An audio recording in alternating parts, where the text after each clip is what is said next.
나는 밀리터리 덕후다. 본격 밀리터리 팟캐스트 밀떡을 시작합니다. 청취자 함께 경례 밀떡. 바로 안녕하세요, 박찬준입니다. 안녕하세요, 놀러온 남자 정명섭 정작입니다. 네, 안녕하십니까, 홍편입니다. 네, 이렇게 밀떡이 힘차게 시작됐습니다. 이번 시간 이슈를 다루어 보아야 되는데요. 지난주 또 지지난주부터 해가지고 한 5종까지의 대한민국 미사일 시험 발사가 있었습니다. 완전히 진짜 어마어마한 미사일 축제 같은 느낌이었죠, 진짜? 일일 네. 1미사일 같았어요. 미사일 파티? 네. 근데 이제 이 미사일을 다 다루기는 좀 그렇고요. 하나하나 좀 짚어봐야 되는데, 우선 중요한 미사일 중에 제가 눈에 떴던 거는 장거리 공대지 미사일이었습니다.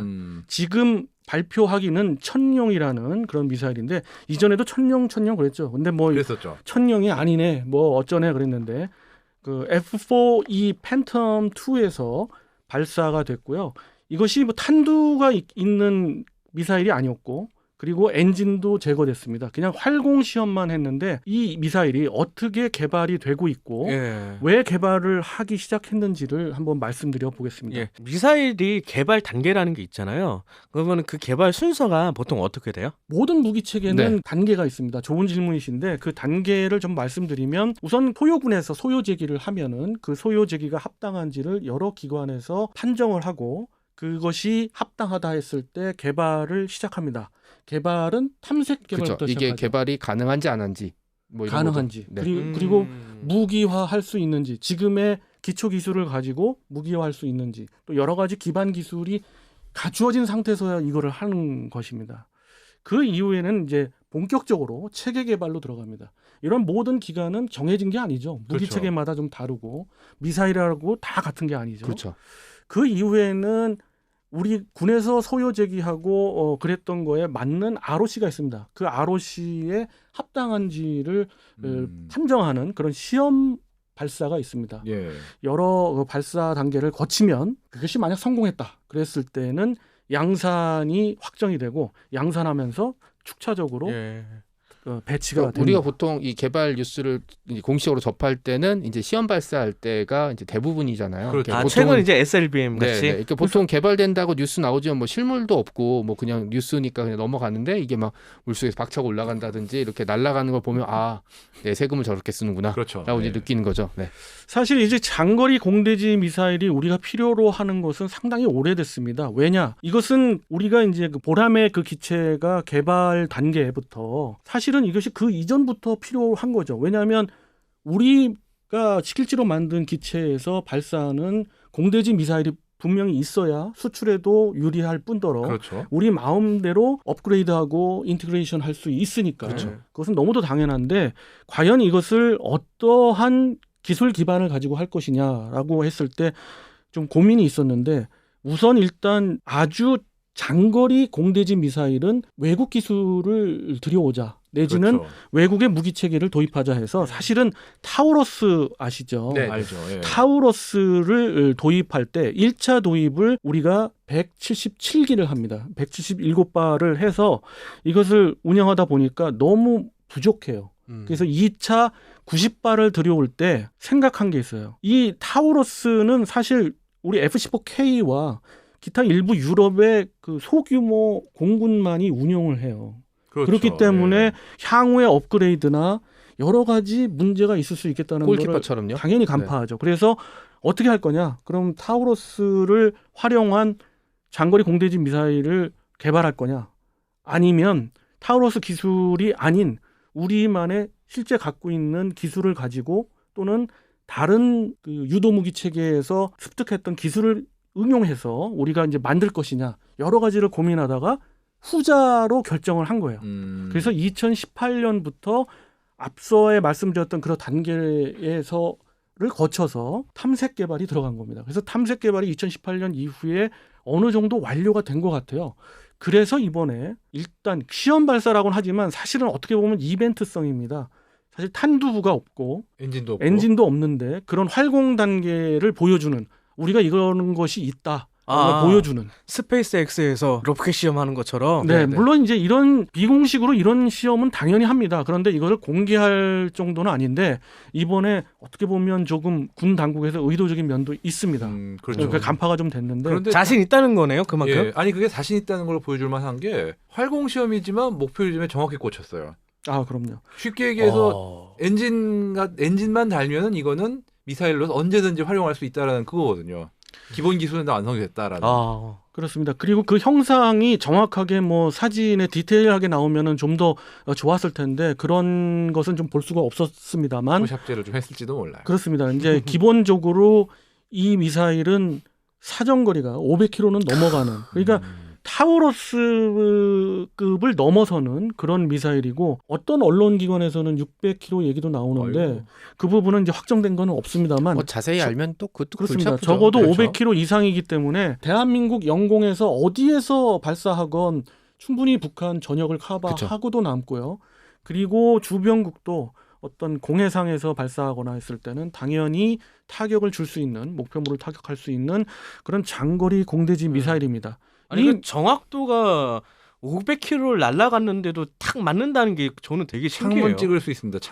창문까지. 창문. 그 유도부에 관련된 기술은 우리가 그 상당한 수준에 올라와 있습니다. 그래서 지난번에도 말씀을 좀 드렸는데 거시적인 면에서 봤을 때 대한민국이 선택과 집중을 해야 된다는 측면에서 보면 왜냐하면 우리는 미국 같은 그런 거대 국가가 아니고 다 할 중국 수는 없죠. 같은 그런 거대 국가가 아니잖아요. 그렇죠. 그렇다면 선택과 집중을 할 때 필요한 것은 저는 이스라엘을 추종하자는 얘기가 좀 한 10여 년 전부터 했었는데 바로 유도 무기 체계를 우리는 잘할 수 있는 그런 어떤 기반이 있죠. 기반도 예. 있고 그것이 산업 인프라도 충분히 돼 있어요. 그 정도는 할 수 있는. 그렇죠. 그럼 거기만 들고 판다면 그런 강대국이 100이라면 거의 95, 90에 가까운 그런 기술과 그런 우리만의 무기체계를 만들 수 있는데 그것이 요즘 와서 꼽히고 있는 것 같습니다. 2018년부터 만들었는데 3년 만에 이렇게 됐으면 정말 빠른 거 아니 아니겠어요? 어떻게 보면은 중단거리 탄도미사일 노하우는 우리가 미국하고 비교해도 생각보다 많이 안 떨어져 있을 것 같은 느낌이 들거든요 지금. 탄도미사일 부분에 있어서도 그렇고요. 그렇죠. 그다음에 여러 가지 그 유도 무기, 뭐 대전차 유도 무기도 그렇고 여러 가지 유도 무기에서 장족의 발전이 이루어진 것이 계기가 분명히 있는데 그 계기 이후에 우리만의 노하우가 이제 접목이 되고 특히 지금 이 시간도 열심히 연구를 하시는 ADD의 그 유도 무기 체계 연구진 분들의 노력들 대단한 겁니다. 그러니까 이게 정확성이 거의 창문에 꽂힐 정도면 그렇게 할 수 있잖아요. 전화 걸어서 자, 창문 좀 열어봐. 선물 보내고 있는데 잘 보이니? 이렇게 할 수 있는 거 아니에요? 505동 603호로 우리 그렇죠. 보낼게. 네. 그렇죠. 어느 정도의 그 창문 크기만 있으면 바로 거기에 명중을 할 수 있다는 거고요. 이름으로써 우리 이런 무기 체계들은 사실 그 전술적인 측면도 있지만 전략적인 측면에도 대단한 그렇죠. 무기 체계가 될 수 있습니다. 그렇죠. 예. 탄두가 어떠냐에 따라서는 또 달라질 수도 있는 거거든요. 예. 여러 가지를 시사하고 있는데 이런 장거리 공대지 미사일을 사실 그 ADD가 개발을 쭉 해왔는데 이것이 최근에 요 무기체계의 이슈는 또 하나가 있는 게 좀 있어서 이제 여러분들의 의견을 좀 듣고 싶은데 이것을 사실 민간에다가 이양을 하는 그런 무기체계 하나로 선정이 됐어요. 그래가지고 정확하게 얘기하면 LIG 넥스원에다가 이제 이양을 해서 했는데 이렇게 됐을 때 문제가 지금 발생하기 시작했거든요. 어떤 문제가 크게 발생했나요? 가장 큰 문제는 우선 개발비입니다. 사실 ADD에서 개발을 하면 어느 정도 수준에서 개발비를 억제할 수가 있는데 LIG 넥스원의 기술을 주어서 이제 거기서 이제 하다 보니까 여러 가지 원가들이 많이 붙죠. 아무래도 왜냐하면 사기업이니까. 사기업이고 여러 가지 부분에 있어서 그래서 또 LIG 넥스원 입장에서는 좀 더 업그레이드된 ADD가 이렇게 원천 기술을 주어서 하지만 이거보다 더 성능 좋은 무기체계를 만들기 위해서 여러 또 기술을 도입하고 들여오려고 할 거거든요. 그렇죠. 그러면 그게 이제 라이센스비든 로열티든 해서 눈덩이처럼 불어날 수도 있는 거거든요. 그래서 사실 그럴 개연성이 다분히 있기 때문에 이번에 어떻게든 ADD로 다시 환원시키려는 움직임이 있고 사실 지금 정통한 소식통에 의하면 그렇게 됐다는 얘기도 있는데 그건 이제 확인을 해봐야 되는 부분이고요. 근데 이런 부분이 있을 때 여러분들은 우리가 이제 ADD에서 개발한 기술을 민간에 이양하는 것들은 사실 취지는 좋아요. 이제 뭐 판단에 따라서 어떤 무기 체계에 따라서는 그렇게 할 수가 있는데 이런 장거리 공대지 미사일 같은 어떻게 보면 전략 무기화할 수 있는 무기 체계가 그렇죠. 과연 이것이 옳은가라는 의견. 저는 다른 것보다 이제 보안 문제가 있을 수밖에 아, 이슈가 보안 제기될 있죠. 수밖에 네. 없거든요. ADD보다는 아무래도 LIG 넥슨이 민간 기업이니까 그렇죠. 보안 문제, 보안 이슈에 좀 취약할 수 있는 부분이 있고 아까 라이센스 문제 얘기하셨는데 이게 라이센스가 복잡하게 얽혀버리면 이 본 기술을 사용 못하게 될 수도 있는 거잖아요. 그런 문제에서 저는 ADD 취지가 그거였잖아요. 중요한 국가 전략 기술을 개발해서 그 다음에 사기업에 넘겨줘서 이제 그 기술을 보호하면서 발전시킨 취지니까 저는 네, 지금 기존에 하던 대로 ADD에서 계속 개발하고 어느 정도 단계에서 그냥 민간 기술에 이양을 해주는 게 좋을 것 같습니다. 아, 네. 예. 홍 대장님은 저도 원론적으로 민간이야 어느 시점에서 해야 된다고 보는데 네. 그걸 굉장히 신중하게 해야 될 것 같아요. 말씀하신 대로 미사일이라는 게 그래도 일종의 전략적 성격을 띤 전략 물자이기 때문에 다른 기존 무기들 개발하는 거하고 또 조금 다른 그런 식으로 관리를 해야 되지 않을까 그런 생각이 들거든요. 네. 제가 LIG 넥스원을 사업장을 방문을 했었는데요. 그 유도 무기 체계를 생산해내는 정말 어마어마한 보안이 있긴 네, 있습니다. 그렇죠, 그건. 예. 대단한 보안 절차가 있는데 그럼에도 불구하고 말씀하신 부분이 맞거든요. 사실 보안이 아무리 철저하다 한들 ADD만큼 철저할까라는 그렇죠. 네. 생각이 좀 들고요. 이런 부분에 있어서는 다시 ADD에 환원을 해서 ADD가 개발을 뭐 완전히 완료하고, 네. 탐색 개발, 체계 개발까지 완료가 되고 그 다음에 이제 양산 체계에서 확실하게 넘겨주는 그런 절차가 좀 더 낫지 않을까? 저도 이렇게 봅니다. 그 민간하고 그 국제연구소하고 서로 장단점을 잘 조합을 해가지고 그렇습니다. 좀 시너지를 높이는 방향으로 하는 게 맞을 것 같아요. 맞아요. 예. 앞으로도 여러 무기 체계에 대해서 이러한 이슈가 있을 텐데 그럴 때마다 합리적인 방안을 도출하고 이것으로 인해서 비생산적인 소모적인 그런 논쟁이 없었으면 하고요. 이것과 관련해 가지고 여러 파생되는 관련 또 이야기가 많더라고요. 그렇죠. 또 하나 뭐 좀 여러분들이 명확하게 이 우리 그 밀덕에서 이제 말씀을 드려야 될 것은 아까도 말씀드렸지만 이것이 타우러스하고는 다른 그런 미사일인데 타우러스의 파생형이다라는 이야기들을 또 많이 해요. 아무래도 선입관 때문이죠. 네. 타우러스가 먼저 도입됐으니까 그럼 의뢰 이것도 타우러스의 K 타우러스 같은 거겠네라고 생각하는 그런 게 있겠죠. 네. 근데 그거는 사실은 맞는 말씀이고요. 근데 그런 정확하게 말씀드리면 그거는 사실은 다른 사업에서 지금 저 프로젝트가 가동 중이고 그것은 결국 플랫폼이 그 FA50에 장착하기 위한 스몰 타우러스라고 표현해야 될까요? 그런 사업이 있습니다. 따로 있고요. 이 부분은 타우러스의 기술이 접목된 건 맞습니다. 그렇지만은 타우러스 미사일이다라고 하는 건 전혀 아니고요. 우리의 기술이 많이 들어갔습니다. 그 보이지 않는 유도 무기 체계 기술들이 들어갔고요. 그 다음에 그 엔진 부분도 타우러스하고는 좀 더 다른 방향의 엔진 기술이 들어가 있는데 예. 그것은 이제 차후에 아마 나올 거예요. 그렇죠. 근데 어떤 언론에서 이런 기사를 지금 이 관련해서 기사를 냈는데 오류를 또 발견하셨다고. 네, 뭐 사실 SBS인데요. 그 부분은 좀 짚고 나가 봐야 될 게 있는 게 이 장거리 공대지 미사일의 그 개발의 그 회의적인 부분을 이야기하는 건 모르겠습니다. 뭐 어떤 근거를 두고 이야기하는지는 모르겠는데 그럼으로 인해서 결국 KF-21 보라매가 완전히 필패할 거다. 성공은 취재를 확실하게 못할 거다라고 취재를 한 얘기하는데 건가요? 악담을 한 건가요? 아니 근데 악담과 취재를 떠나서 우선 그 보라매의 개발 과정 또 전투기 개발에서의 그 블록화한다는 거를 정말 입이 닳도록 이야기를 언론에서 쭉 해왔잖아요. 근데 그렇죠. 그런 그 블록화 개념이 없는 것 같아요. 레고로 생각했나? 아니, 솔직히 말해서 그분이 논지가 뭔지 자체를 솔직히 이해하기 힘들더라고요. 네, 거기서는. 그렇습니다. 다시 한번 말씀드리면 보라매는 블록 1에서 공대공 능력이 들어가는 기본적인 전투 수행을 할 수 있는 그런 기체가 됩니다. 물론 거기에 대지 공격을 못 한다는 게 아닙니다. 뭐 유도 무기 체계들을 장착할 수 있는 건 장착할 수 있는데 스마트 유도 무기들을 장착하려면은 여러 가지 이제 실험들을 두고 있고 인테그레이션을 해야 되거든요. 그 부분을 조금 더 시간을 가지고 우리가 국산 무기 체계화 하겠다는 여러 장기적인 그런 플랜에 의해서 블록 2에서 시행을 하게 됩니다.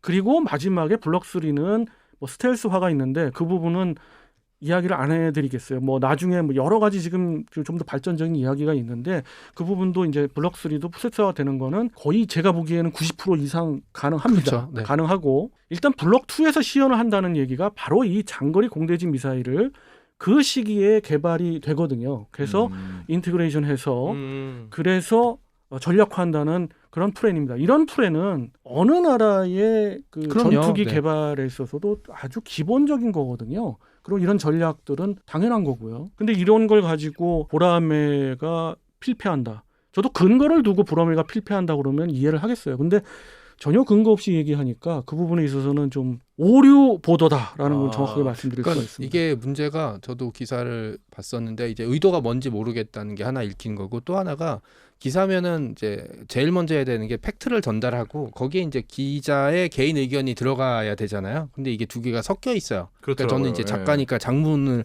적인 측면에서 보게 되면 그러니까 마음이 급해서 그런지 아니면 본인의 의도를 감추려고 하는 건지는 잘 모르겠습니다만 이게 사실은 기사라고 보기에는 조금 애매한 거죠. 칼럼도 아니고 기사도 아니고. 네, 네, 네. 신문 보면은 이렇게 얼굴 하나 이렇게 증명사진 하나 가운데 박아놓고 사설 논평 하는 거 있잖아요. 그렇죠, 그렇죠. 네, 예, 기사보다는 사설 논평에 좀 가까운 그런 게 아닌가. 저도 그렇게 보면서 좀 읽으면서도 좀 그렇더라고요. 네, 그분이 이제 개인 블로그를 뭐 해서 블로그에 쓰셨으면 할 법한 그런 기사라 저는 이렇게 판단하고요. 그렇죠. 자, 그래서 뭐 여러 가지 이슈 얘기도 했고 했는데 이제 결론적으로 네. 우리 그 장거리 공대지 미사일을 바라보는 느낌 같은 거 네. 하나씩 말씀 주셨으면 고맙겠습니다. 처음엔 장공지라고 해서 사람 이름인 줄 알았어요. 그래서 성이 장공지가 장씨고 이름 공지. 네, 장공지가 성공했다 그래서 장공지 씨가 성공한 게 왜 기사가 나오지? 라고 이렇게 생각을 했었는데 일단 요런 거 좀 한번 이제 기사에서 한번 잡아 주셨어야지. 뭐 장거리 공대지 미사일 하고 그다음에 장공지라고 이렇게 해 주셔야지 이제 저같이 잘 모르는 사람들이 낚이지 않는 게 첫 번째 있고요. 두 번째가 이제 그 공중 플랫폼에서 지상 발사를 한다는 건 역시 전략적인 가치가 어마어마할 거예요. 물론 이제 지상이나 해상에서도 있지만 사실은 무술 영화도 그렇지만 손이나 발을 같이 써야지 뛰어난 무술이 되는 거거든요. 거의 다 머리랑 팔꿈치 이렇게 써야 되는데 지금 지상이랑 해상 발사 플랫폼도 되고 있고요. 공중 발사 플랫폼까지 겹쳐진다면 그렇게 되는 거죠. 아까 전화해서 선물 가고 있는데 창문 좀 열어봐 이러면 여기 지하 60m거든 이 바보야 하면 아 미안해 그래서 따로 하나 보냈어 이렇게 하면 이게 할 수 있는 거거든요. 그러니까 전쟁이라는 게 그런 것 같아요. 지금은 전쟁을 치르면 아프가니스탄에서 미국이 겪었듯이 그 나라 쳐들어가서 땅을 차지해서 막 식민지를 만들어서 막 자원을 뽑아 쓸 수 있는 게 아니잖아요. 그러니까 가면은 그냥 돈만 쓸 수밖에 없어요. 그러니까 미국도 20년 버티고 나왔잖아요. 온갖 욕을 다 먹고 공중에 그 돈 다 날린 거 아니에요. 예, 그런데 이렇게 전쟁을 하게 되면 그 영토를 점령하고 막 그런 거보다는 최대한의 피해를 줄 수 있는데 저는 그게 미사일이 최고라고 생각하거든요. 네. 홍 필장님은 이 장거리 공대지 미사일에 어떤 의미가 있으십니까? 사실 우리가 주변국들로부터 살아남으려면은 필수예요. 옛날에는 전투기에서 폭탄을 떨어뜨렸다면 지금은 공대지 미사일이 있어야지 본격적인 공대지 능력을 공격을 할 수 있다 이렇게 보고 있고 특히나 북한부터 시작해서 우리 주변국이 다 방공하면 다 한 방공하는 나라들이잖아요. 그런 면에서 이번에 장공지는 상당히 중요한 일을 했다. 한마디로 필수품을 만들었다고 봅니다. 그렇습니다. 요약하면은 장거리 공대지 미사일의 장대한 첫걸음이다라고 할 수 있습니다. 이것이 계속 발전돼서 공대공 미사일도 우리가 자체 개발을 하고 이것이 되는 것이 완벽한 공중 무기 체계의 국산화입니다. 미사일 이름 지금 정해졌나요? 철룡이라고 철룡으로 이제 불려지고요. 앞으로 계속 철룡으로 불려질 것 같아요. 그러니까 이제 공중에서 이제 공식화되는 것 나가니까 같습니다. 하늘천자를 써서 철룡이라고 그렇습니다. 하고 해상은 해룡. 네. 그럼 육룡 지상은 육룡인가요? 뭐 알아서 네. 하시죠. 자, 뭐 이번 시간은 장거리 공대지 미사일 천룡에 대해서 말씀드려봤고요. 우리의 장대한 첫걸음을 정말 박수 드리면서 다음 시간에 또 다른 미사일을 네. 한 번 더 다뤄보도록 하겠습니다. 청취자 여러분께 경례 밀떡!